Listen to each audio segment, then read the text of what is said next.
Hello friends, ইন্ডিয়াতে cinema বা series তৈরির ক্ষেত্রে ইমিডিয়েটলি একটা রুলস ইমপ্লিমেন্ট করাটা খুব জরুরি। সেটা হচ্ছে, যদি আপনি কোনো গুরুত্বপূর্ণ বিষয় বা কোনো মর্মান্তিক বিষয়কে তুলে এনে কোনো সিরিজ বা সিনেমা বানান, সেই জিনিসটা যতটা গুরুত্বপূর্ণ আপনাকে সিরিজ বা সিনেমাটা ততটাই গুরুত্ব দিয়ে বানাতে হবে। যদি সেটা শুধু টাকা ইনকামের জন্য বানানো হয়, বা যদি সেটা শুধু ফ্যান ক্যাটারিং এর জন্য বানানো হয়, বা যদি শুধু মানুষের ইমোশনটাকে ক্যাটার করার জন্য বানানো হয়, তাহলে অবিলম্বে সেই ওটিটি প্ল্যাটফর্মের বিরুদ্ধে, সেই ইন্ডাস্ট্রির বিরুদ্ধে শাস্তিমূলক ব্যবস্থা নেওয়াটা খুব খুব জরুরি। এবং সেখানে সবার প্রথমে যার নামটা থাকবে সেটা হচ্ছে হইচই। অজয়া বলে একটা সিরিজ বেরিয়েছে হইচইতে, 8টা এপিসোড, প্রত্যেকটাই 20 থেকে 30 মিনিটের রানিং লেন্থ প্রত্যেকটা এপিসোডের। সোহিনী দিয়ে আছে লিড রোলে। এর ঘটনাটা কোত্থেকে নেওয়া আপনারা সবাই জানেন, ট্রেলার দেখে আপনারা বুঝতে পেরেই গেছিলেন, অভয়ার ঘটনা। সেখান থেকে ঘটনাটা নিয়ে এসে তারা সিরিজ আকারে প্রেজেন্ট করেছে।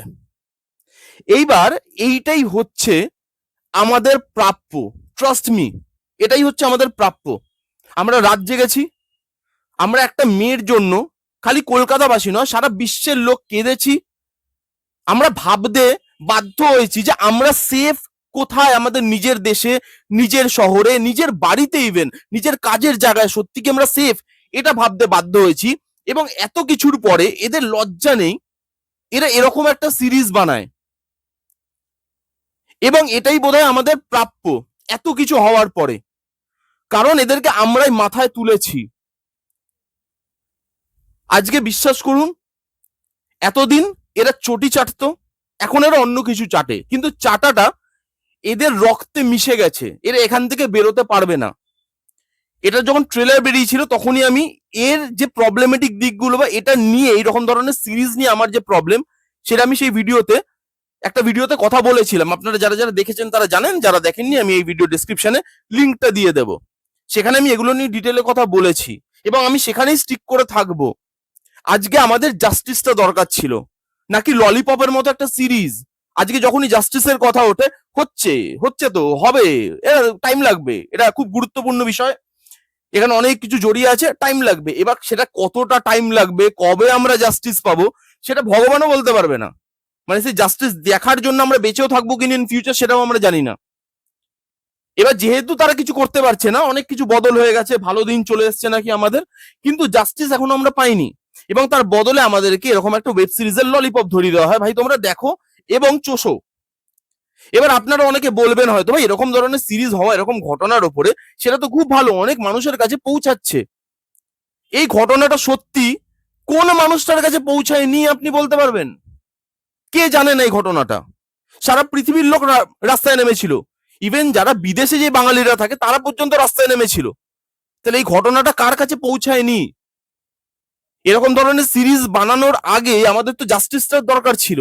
আমি এটা মানতে পারতাম, আমি এই সিরিজটারই সাধুবাদ দিতাম, যদি যেই পার্টির জন্য বা যেই পলিটিক্যাল ইনফ্লুয়েন্সের জন্য এই ঘটনাটার আজকে এই অবস্থা, এই পরিণতি, এত ডিলে হয়েছে, এত কিছু জিনিসটার মধ্যে দিয়ে বয়ে গেছে, যাদের জন্য হয়েছে, তারা যখন পাওয়ারে ছিল, যখন রুলিং পার্টি ছিল পাওয়ারে, সেই রুলিং পার্টিটা, সেই সময় যদি, মানে আজ থেকে কিছু মাস আগেও যদি এই সিরিজটা বানানো হতো, তাহলেও আমি মানতাম, ভাই আছে, এদের ধক আছে, এরা এখনো সিদ্ধারা পুরোপুরি বিক্রি করে দেয়নি। কারণ আমরা আর্টকে এখন শুধুমাত্র এন্টারটেনমেন্টের জিনিস হিসাবে তো ধরে নিয়েছি, যে আর্ট এন্টারটেনমেন্টের জিনিস, কিন্তু আর্ট কি শুধু এন্টারটেনমেন্টের জিনিস? না, আর্ট তো প্রতিবাদেরও ভাষা।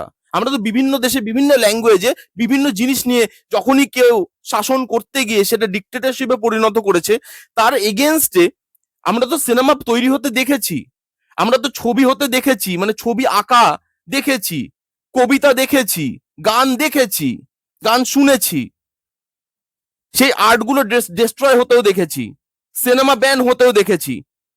যদি সেই সময় অ্যাকচুয়ালি যেই সময় দরকার ছিল, যে হ্যাঁ এই সিরিজটা আমাদের একটা প্রতিবাদের ভাষা হিসাবে তৈরি করলাম, সেই ধকটা যদি থাকতো, তাও আমি এই সিরিজটার বুঝতাম যে হ্যাঁ এরা সাহস দেখিয়েছে। তখন যদি সিরিজটা খারাপও তৈরি হতো, তখন আমি বলতাম যে ঠিক আছে ভাই, এরা বাজেটের জন্য খারাপ হয়তো তৈরি করেছে সিরিজটাকে, বাজেট দিতে পারেনি, কিন্তু এরা অন্তত সাহস দেখিয়েছে যে যাদের জন্য এই ঘটনাটা এতটা পিছিয়ে গেছে, বা এই ঘটনার যে ইনভেস্টিগেশন সেটা এতটা পিছিয়ে গেছে, জাস্টিস এতটা পিছিয়ে গেছে, তাদের এগেনস্টে তাদেরই সময় দাঁড়িয়ে এই সিনেমাটা বা এই সিরিজটা কথা বলছে। আজকে এরকম ধরনের সিরিজ বানানো তো খুব ইজি, তাই না? এরা এখনো চাটছে, এরা চেটেই যাবে সারা জীবন। এবং এরপরেও আমরা বলবো যে এরকম ধরনের সিরিজ তো হওয়াটা দরকার। তাহলে কি জাস্টিসটা হওয়া দরকার নয়? তাহলে কি জাস্টিসটা দরকারই নয়? সব বুঝে গেছি আমরা, আমরা সব জানি জাস্টিসটা চাই, যেটা আমরা দেখতে পাচ্ছি না। আমি তো অন্তত দূর দূর পর্যন্ত দেখতে পাচ্ছি না। এবার বাকি আপনাদের মতামত, আপনারা কমেন্টে জানাবেন আপনাদের কি মতামত। এবার যদি সিরিজটায় আসি, এবং আমি এটাকে স্ট্যান্ড অ্যালন সিরিজ হিসাবেই বিচার করব, আমি এটাকে প্রজেক্ট হিসাবেই বিচার করব, কারণ এরা এটাকে শুধু টাকা ইনকামের জন্য বানিয়েছে এবং সেটাকেও তারা ঠিকঠাক মতো করে বানাতে পারেনি। ঠিক আছে, আপনি দেখবেন এই যে একটা ঘটনা, সেই ঘটনাটা মানুষকে কাঁদতে বাধ্য করেছিল, ভাবতে বাধ্য করেছিল, যেগুলো আমি বললাম আপনাদেরকে। এই গোটা সিরিজটায় একটা জায়গাতেও ইমোশন ওয়ার্ক করে না। এরকম একটা ঘটনা নিয়ে আপনি সিরিজ বানাচ্ছেন, 8টা এপিসোড বানাচ্ছেন, সেখানে একটা জায়গাতেও ইমোশন ওয়ার্ক করছে না। তার মানে আপনি ভাবুন যে এই সিরিজটা কতটা মন থেকে তৈরি আর কতটা জাস্ট প্রজেক্ট হিসাবে তৈরি বা টাকার জন্য তৈরি, অডিয়েন্স পুল করব সেই জন্য তৈরি, সেই ভাবনা থেকে তৈরি। ব্যাস আপনারা বুঝে যাবেন। এই সিরিজে একটা জায়গাতে ইমোশন ওয়ার্ক করে না, নট মানে একটা সিঙ্গেল ফ্রেমে ওয়ার্ক করে না। জায়গা তো ছেড়ে দিন, সিন ছেড়ে দিন, ফ্রেমে ওয়ার্ক করছে না ইমোশন।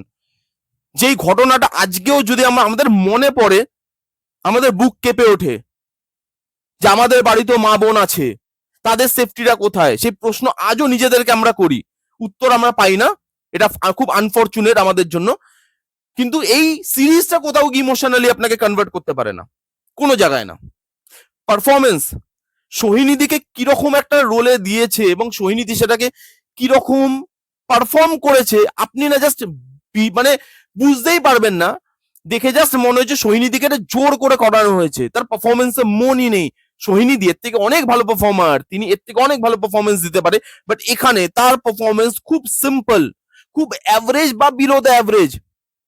এখানে মাসি মোমেন্ট দিতে গিয়ে সোহিনীদিকে এমন এমন জায়গা দিয়েছে যেখানে সোহিনীদির ডায়লগ ডেলিভারি আপনার হাসি পাবে শুনলে। একটা টিম দেখাচ্ছে, সেই টিমের মধ্যে কেমিস্ট্রি নেই। যে টিমটা ইনভেস্টিগেট করছে তার মধ্যে কেমিস্ট্রি নেই।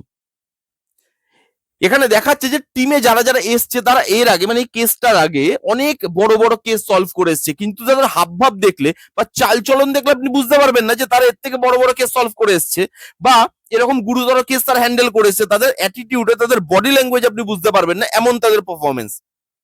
8টা এপিসোড আননেসেসারি হয়ে যাচ্ছে, ইমোশন নেই, কিচ্ছু নেই। জাস্ট যেগুলো আমরা জানি সেগুলোকে আবার আমাদেরকে দেখানো হচ্ছে ছোট পর্দায়। এবং এই সিরিজটা এরকমও করে না যে যেগুলো আমরা জানি না সেগুলো দেখাচ্ছে।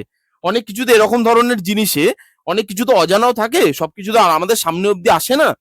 এখানে সেই জিনিসগুলোও দেখানো হয় না। আপনি টিভিতে, খবরে, নিউজ পেপারে ঘটনাটার সময় যে জিনিসগুলো সামনে আসতে দেখেছেন, যেগুলো শুনেছেন, আপনি সেগুলোই দেখতে পাচ্ছেন, নতুন কিছু আর বেরোচ্ছে না ভেতর থেকে।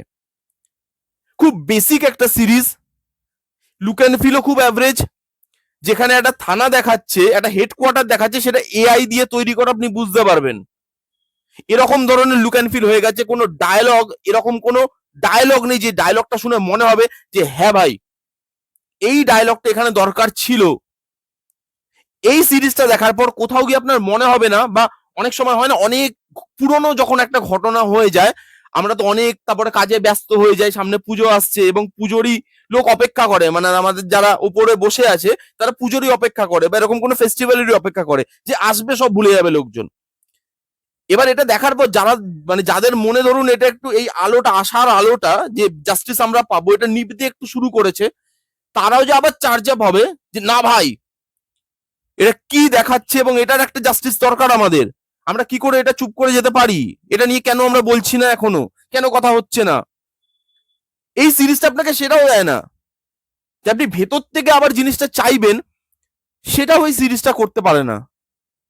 যাদেরকে এখানে ভিলেন দেখানো হয়েছে তাদের পারফরমেন্স জাস্ট নেওয়া যায় না। পারফরমেন্সের নামে ওভার দ্য টপ পারফরমেন্স করেছে এবং সেটাকে বাংলা ইন্ডাস্ট্রির পারফরমেন্স বলেই বিচার করে। এবং দেখবেন কিছুদিন পরে রাহুলদার যে মৃত্যু, মর্মান্তিক মৃত্যু আমরা দেখেছি, সেটা নিয়ে কত কিছু চেঞ্জ হোক, নতুন নতুন লোক আসবে ইন্ডাস্ট্রিতে, তারা বিচার ঠিক করবে। অপেক্ষা করলাম, এখনো অব্দি আসছে না। 2 মাস বা 6 মাস বাদে রাহুলদাকে নিয়ে আবার কোনো সিরিজ হবে, এরকম 8টা এপিসোডের সিরিজ হবে, হইচই আনবে, চাপ নেবেন না, হইচই আনবে। ঠিক আছে, রাহুল দাকে নিয়ে আবার কোনো সিরিজ হবে, আবার বলবে এটা এইটুকুই তার প্রাপ্য। ভাই মানুষ এতদিন ইন্ডাস্ট্রিতে ছিল, কাজ করেছে, হয়ে গেছে ভাই, আমরা তার নামে একটা সিরিজ বানিয়ে দিয়েছি, ব্যাস গল্প শেষ, এর থেকে বেশি কিছু আশা করো না। সত্যি কথা বলছি, আজকে এই অভয়ার ঘটনা যে জায়গায় এসে দাঁড়িয়েছে, যতটা মর্মান্তিক, একটা মেয়েকে, একটা বোনকে, একটা দিদিকে নিজের কাজের জায়গায় যেরকম ভাবে সেই রাতটা কাটাতে হয়েছে, এটার জাস্টিস দরকার, আমি বারবার বলছি। এটা কোনো ওয়েব সিরিজ দিয়ে, কোনো সিনেমা দিয়ে আপনি বিচার করবেন না, প্লিজ আপনারা বিচার করবেন না। এটা শুধু তাদের টাকা কামানোর ধান্দা, তারা এগুলো আপনাদেরকে দেখাবে, এরা টাকা কামাবে, টাকা কামিয়ে এরা বাড়ি নিয়ে চলে যাবে। এদের কোনো ইমোশন কারোর জন্য ওয়ার্ক করে না, এদের শুধু একটা ইমোশন, টাকা। এরা টাকা বোঝে, টাকা জানে, টাকাই দেখতে পায়, টাকাই খায়, টাকাতেই শোয় এরা। এরা এর ওপরে কিচ্ছু দেখতে পায় না, ট্রাস্ট মি। তো এগুলোতে এগুলোতে প্লিজ ট্রাস্ট করবেন না। এই সিরিজটা দেখুন, আপনি মেকিং দেখলে বুঝতে পারবেন কি হিসাবে এই সিরিজটা বানানো, কতটা জঘন্যভাবে এই সিরিজটা বানানো, এই ঘটনাটাকে কতটা বাজেভাবে দেখানো হয়েছে। এবং সেই জন্যই আমি আপনাদেরকে বলছি, ইন্ডিয়াতে এরকম একটা রুলস ইমিডিয়েটলি আনা দরকার, ইমপ্লিমেন্ট হওয়া দরকার, যেখানে এরকম ধরনের গুরুত্বপূর্ণ বা গুরুতর বিষয় নিয়ে যখনই আমি সিরিজ বা সিনেমা বানাবো, তখন সেটাকে আমাকে সেই গুরুত্ব দিয়েই দেখতে হবে। টাকা কামানোর জন্য এগুলো নয়, এই জিনিসগুলো, এই ঘটনাগুলো টাকা কামানোর জন্য নয়। মানুষের প্রাণ গেছে, ঠিক আছে, সেটার গুরুত্ব বিচার করে তবে আপনাকে সিরিজটা বানাতে হবে। আপনাদের মতামত আমার থেকে আলাদা হতেই পারে, কিন্তু এটা আমার মতামত, এটা আমার ভাবনা। এই ছিল আমার ভিডিও। আপনারা কারা কারা দেখেছেন সিরিজটা, আপনাদের কাদের কি মতামত, কেমন লেগেছে কমেন্ট করে জানাবেন। এই ছিল ভিডিও, দেখা হচ্ছে নেক্সট কোনো ভিডিওতে। Bye bye, take care and be safe.